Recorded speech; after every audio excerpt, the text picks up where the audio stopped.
Hello everyone, welcome to my channel. कैसे हैं आप सभी। तो कल की वीडियो मैंने जो अपलोड की थी उस पर कुछ और क्वेश्चंस आए थे, तो उन्हीं क्वेश्चंस को हम यहाँ पर आज देखते जाएंगे। तो वीडियो शुरू करने से पहले अगर आपने वीडियो को लाइक नहीं किया है, सब्सक्राइब नहीं किया है तो कर लें।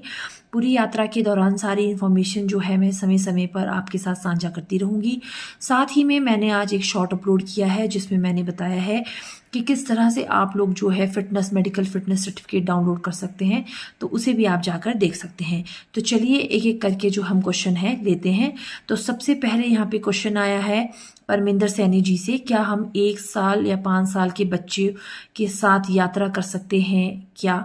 तो जी नहीं, आप यात्रा नहीं कर सकते हैं क्योंकि ये बहुत ही हाइट पर है।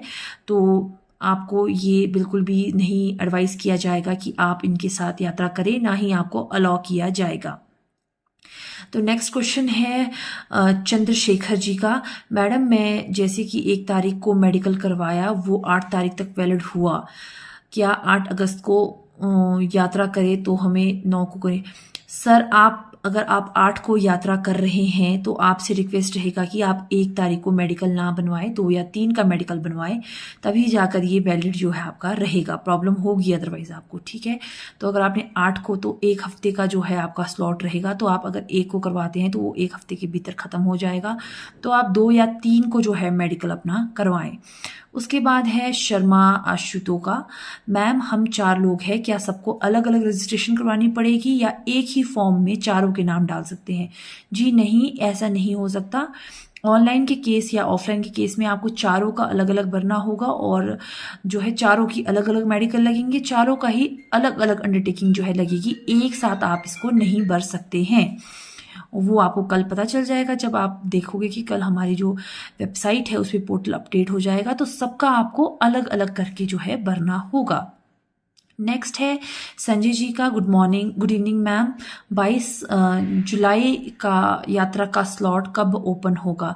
तो सर, 22 जुलाई का यात्रा का स्लॉट मैं जहाँ तक समझ पा रही हूँ तो 24 को हो सकता है या 25 को।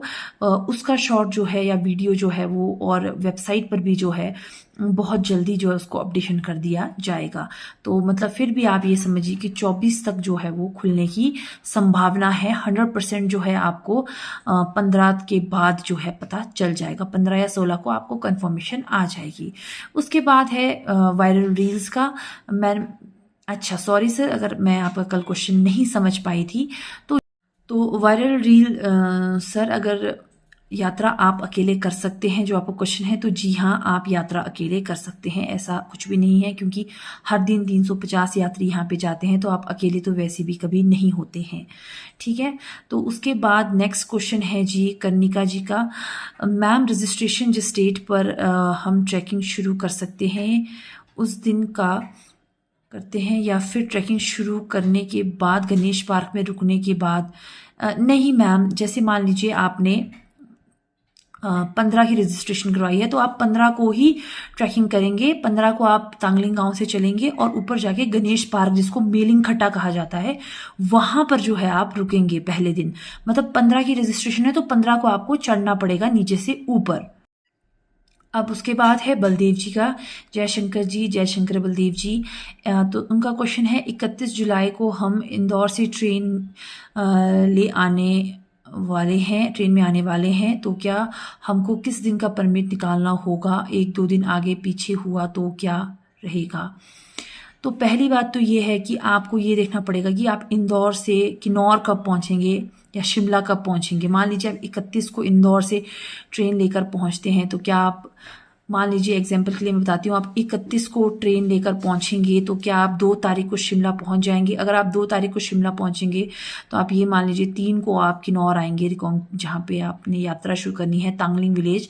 तो आप अगर 4 को रेस्ट करके 5 को जाना चाहते हैं तो 5 की बुकिंग करवाए, अदरवाइज 4 की बुकिंग करवाए। वो आप इस तरह से हिसाब लगा लीजिए कि आप शिमला कब पहुंचेंगे और उसके बाद कब कैसा रहेगा आपका।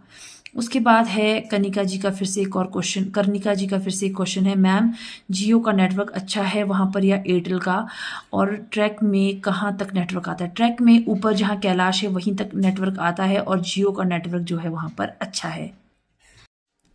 बीच में एक आध जगह जहाँ पर सिग्नल नहीं आता है, वैसे ऊपर जो कैलाश है वहां तक भी जियो का सिग्नल जो है अच्छा पहुंच जाता है। नेक्स्ट रिक्वेस्ट है आशु भारद्वाज जी से कि यात्रा के टाइम साफ सफाई का ध्यान। तो मैं बता दूं, वैसे तो जो कमेटी है और जो डिस्ट्रिक्ट एडमिनिस्ट्रेशन है और भी बहुत सारी एनजीओज है जो साफ सफाई का ध्यान रखती है, परंतु जितने भी यात्री होते हैं उन्हें उनसे रिक्वेस्ट रहेगा कि वो यात्रा के दौरान जो है साफ सफाई का पूरा ध्यान जो है रखें। तो नेक्स्ट क्वेश्चन है बालचंद्र जी से कि मैम नमस्ते। नमस्ते जी, तांगलिंग में वुडन हाइकिंग स्टिक मिलती है या नहीं? नहीं मिलती है सर, वुडन हाइकिंग स्टिक नहीं मिलती है। ऐसी कोई पर्टिकुलर जगह तो नहीं है जहाँ पे आप खरीद सकते हैं। अगर वहाँ टेंट वालों के पास हो तो उसका मुझे आइडिया नहीं है, तो आप अपने लिए हाइकिंग स्टिक जो है वो खुद ही ले आएं तो बेहतर रहेगा। नेक्स्ट क्वेश्चन यहाँ पर है हिमांशु वर्मा जी द्वारा कि any locker facility eight Tangling village for extra luggage. तो सर ऐसी कोई फैसिलिटी है नहीं। हाँ, अगर आप तांगलिंग विलेज आते हैं तो अगर आप जहाँ पे भी स्टे करते हैं तो वहाँ पर आपको जो है फैसिलिटी जो है मिल जाएगी सामान रखने की, या ऊपर जहाँ पर आपका हॉल्ट है गणेश पार्क जिसको मलिंग खट्टा कहते हैं, वहाँ पर जिनके पास आप स्टे करेंगे अगर आप वहाँ अपना सामान रख देंगे तो आपका सामान सुरक्षित जो वहाँ पर रहेगा। तो फिलहाल के लिए इतने ही क्वेश्चंस जो थे। तो चलिए कुछ और बातें मैं आपके साथ साझा कर दूं, जो आपको बता दूं कि यात्रा जब आप तांगलिंग विलेज आते हैं तो आपके पास यहाँ पे होम स्टे की फैसिलिटी रहती है और होटल्स की फैसिलिटी बहुत कम है, होम स्टे ही मैक्सिमम है। लेकिन इसके अलावा जो वेरियस ट्रस्ट है वो जो है लंगर फैसिलिटी रखते हैं, फ्री का खाना और रहना भी यहाँ पर जो है प्रोवाइड होता है लंगरों के द्वारा। 3 जगह पर यहाँ पर लगते हैं और जिसमें से कि पहली जगह जो है शोंगठोंग के पास है, वहीं से लंगर लगना जो है शुरू हो जाते हैं। तो आप वहाँ उनकी फैसिलिटी भी आप वहाँ से भी आप जो है फैसिलिटी जो है ले सकते हैं खाने और रहने की। इसके अलावा मेलिंग खट्टा में तो आपको पे करके ही रहना होता है, वहीं पे आपको पे करके ही आपको खाना होता है। तो एक और इन्फॉर्मेशन, ऑनलाइन रजिस्ट्रेशन करने के बहुत सारे फायदे रहते हैं। कुछ लोग पूछ रहे थे कि ऑनलाइन रजिस्ट्रेशन के क्या फायदे रहते हैं, तो इसके भी मल्टीपल फायदे रहते हैं। पहली बात तो ये कि जो ऑनलाइन वाले होते हैं उनकी लाइन जो उनको वेट नहीं करना पड़ता क्योंकि उनकी ऑलरेडी रजिस्ट्रेशन हो गई होती है। वहीं पे ऑफलाइन वालों को अगर ऑफलाइन का स्लॉट खत्म हो गया तो उन्हें वेट करना पड़ता है कि अगर ऑनलाइन में से कोई स्लॉट मिले तो वो उस ऑनलाइन के थ्रू आएंगे। पर अगर जब भी आप रजिस्ट्रेशन करते हैं तो एक बात का निवेदन रहेगा आप लोगों से कि थोड़ा आप लोग ये सोच के बुकिंग करें कि आप आना चाहते हैं।